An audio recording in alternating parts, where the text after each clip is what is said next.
আমার মনে হয় যে বাইকের ট্যাক্স টোকেন চেক করার থেকে অনেক বেশি জরুরি হচ্ছে এই যে ওই পাশ দিয়ে অটো রিক্সা আসতেছে এইটাকে কন্ট্রোলে আনা, যেহেতু এটা সড়কের জন্য এবং মানুষের জন্য খুবই ক্ষতির সম্মুখীন করে।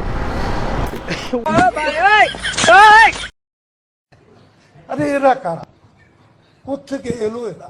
উল্টা এসে বসে রয়েছে এই লোক, মানে উনি ওইখান থেকে ইউটার্ন নিবে না, রাস্তা কিন্তু ফাঁকা, উনি ইউটার্ন নিবে না, ওই এইখান থেকে যাবে। উনি কি একটা অবস্থা!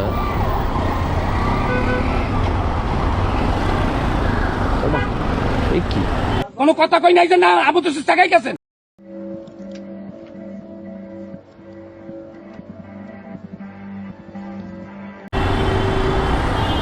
বসছে তো বসছে, মানে যেমনি খুশি এমনি, অথচ ওনাদের সামনে থেকে আসতেছে।